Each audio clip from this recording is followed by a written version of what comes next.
just mentioned that you raced 4 times in 4 weeks. How many times do you race per year, would you say? Around about a dozen times a year. This year will be two full distance Ironman races and I think 1 Olympic and probably 8 halves. What's the major difference or difficulty from being elite at the 70.3 distance to the Ironman? What's the major difference?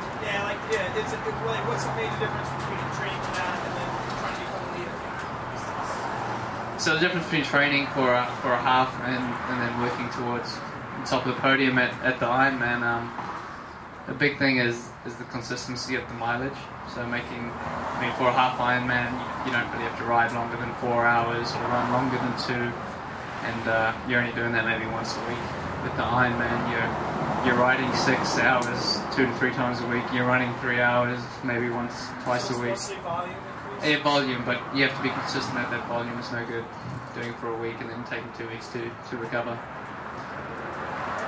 One thing you recommend for all athletes to do besides bike and run, to prevent injury, like some weight training, core training. What's the one thing that we don't do that we should be doing to prevent injury?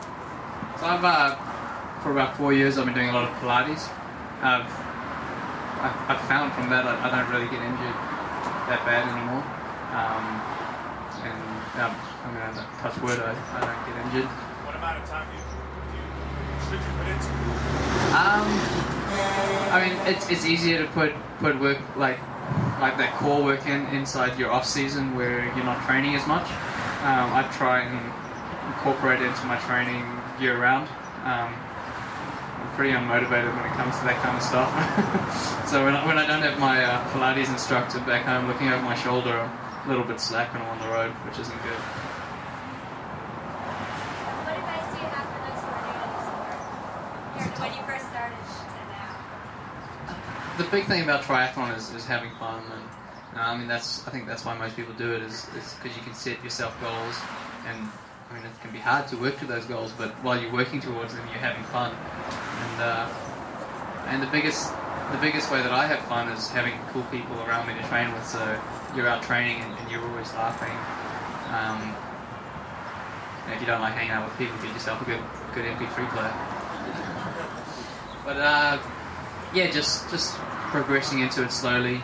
I mean, you don't want to do too much too soon and get injured, especially if you haven't run too much in the past. Staying off-road while running is good. And yeah, just a good coach always goes down well. Yeah. At what point, if you're a beginner, what point do you go into open water? Because I know when I first started doing it, I had this, I was really cool at doing that, and then when I moved to open water, that's where I had a problem. Because here, I can take over that initially mentioned before, that dark water feeling like you can't see below you. So getting into the open water, when do you do that?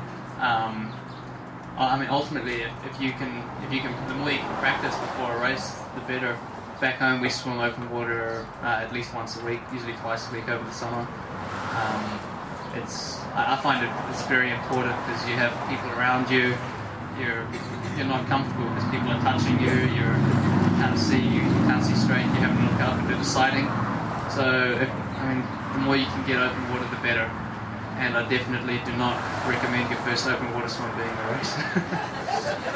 Unless you want to make it hard for yourself. Triathlon about 14. Well, duathlon's about 14. And triathlon's about 15. So about 10 years. As you see the triathlon becoming a bigger sport, what do you hope in the future really brings more people to it?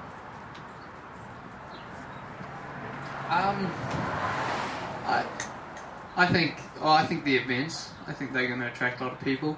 How the events promote themselves and what they can offer to people. And I think the whole world is becoming more conscious with health, and people are becoming more active and want to look after their body more. So they're getting involved in sport. And I mean, I I would love people to do triathlon, but I mean, as long as people are getting out there and kids are getting out there and doing stuff to be active, I think it's good for the general population. I'd love to see more people doing triathlon being on TV more often, and basically becoming what cycling is, or something like that. What's the breakdown of your training? Swimming versus cycling versus running, and maybe as a percentage? How much training do you swim compared to walking?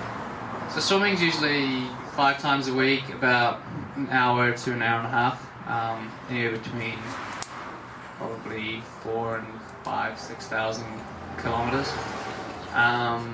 6,000 meters. Is that Red Bull gone?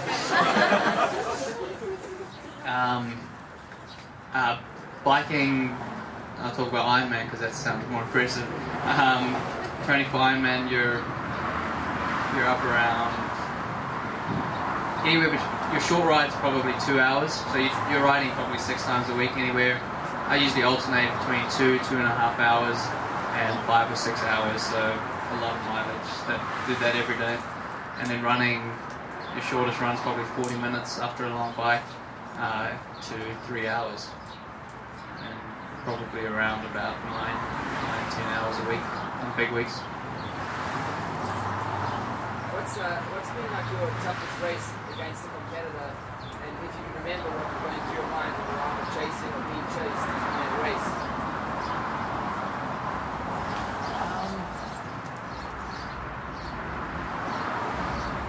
Well, the toughest race chasing down a competitor, probably the one that sticks to the top of my head is the US Champs in the middle of April down in Galveston, Texas.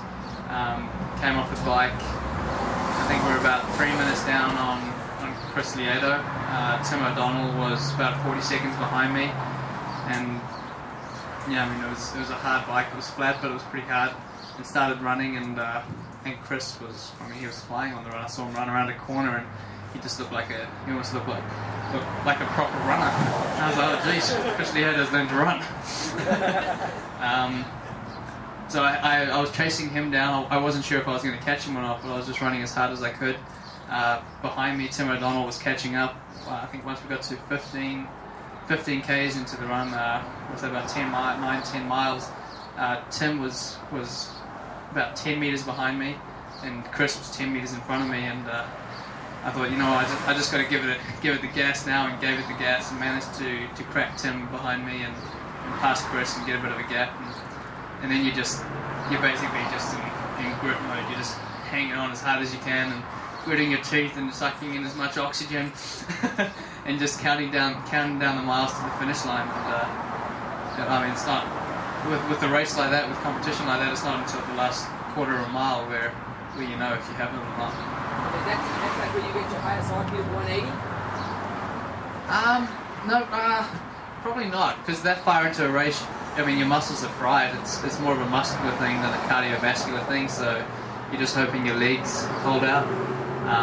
When you're running that hard, you're maybe 5 beats above, 10 beats at the most above your threshold, because that's all that your muscles can give.